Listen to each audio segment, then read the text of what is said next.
I'm Wade, the youngest. Oh, that's right. We didn't tell him we switched. Go two more. There we go.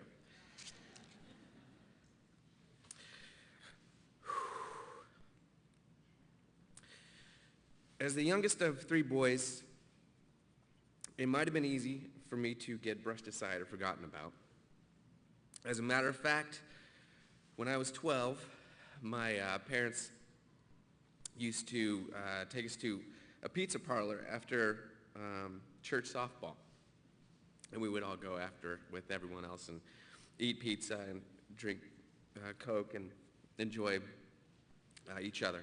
Well, on one particular occasion when I was 12, there was apparently some sort of miscommunication between my mom and dad, and I found myself conveniently alone outside the pizza parlor, wondering how I was going to get home. And it wasn't long, 10 minutes or so before they came back to get me. But despite that particular incident, my dad made it very, very clear to me that he loved me intensely.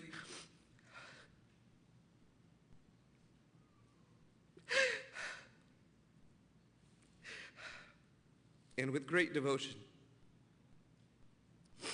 He loved to make a big deal out of Christmas and Christmas presents. And sometimes he would write poems for one of us to find a present. And the poem would be basically a description of where to find something in the house. You'd go and you'd look, and it was kind of, there were clues, and you'd find the next clue, and then the next one, and the next one, and the next one, until you find the actual present. Every once in a while, in fact, I think it was actually every year, he gave us cards for Christmas on the Christmas tree, and in the card was basically just a promise to take a week or a weekend with each of us boys and do whatever we wanted to do. Mine, unfortunately, one year was a canoe trip.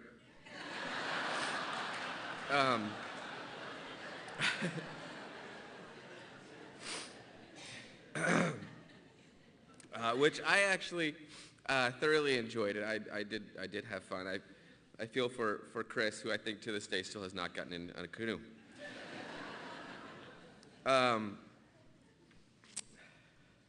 So my dad had an amazing ability, as has been mentioned already, to, when he was with you, he made you feel like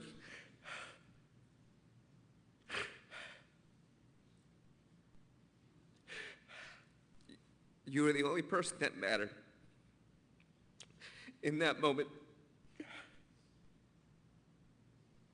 And the amazing thing about him is that, as with me, he had to make a tremendous gift of making people feel special and important on an individual level. At the same time, he took great pride in knowing lots of people and being well respected in whatever community he was a part of. The bottom line is that he loved people. A few years ago, my wife told me that some of the things she likes best about me are things I got from my dad. Up until that point, I had really only seen similarities to my dad in a negative light, as bad habits that I needed to overcome. And the lack of coverage up here, I'm not real grateful to him for that. But now I see aspects of his character that have rubbed off on me. And they make me proud to be called his son.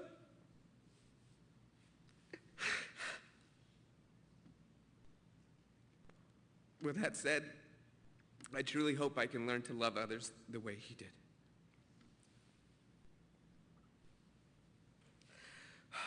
In preparation for this, I had been looking for a quote that most accurately describes how I feel about my dad.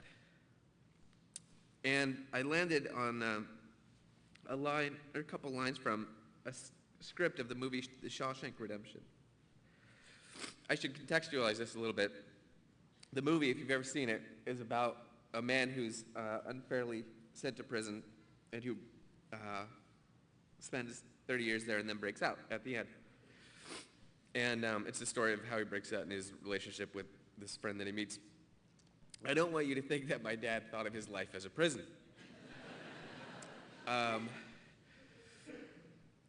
However, in the last few years of his life, I do think his body was.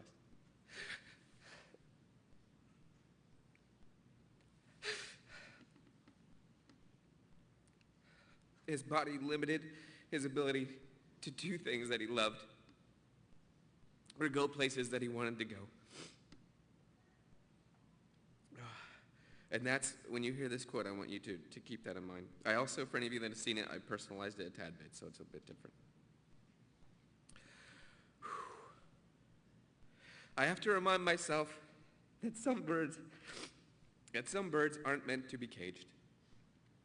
Their feathers are just too bright. And when they fly away, the part of you that knows it was a sin to lock them up does rejoice. Still, the place you live in is that much more drab and empty that they're gone. Mostly, I just miss my dad.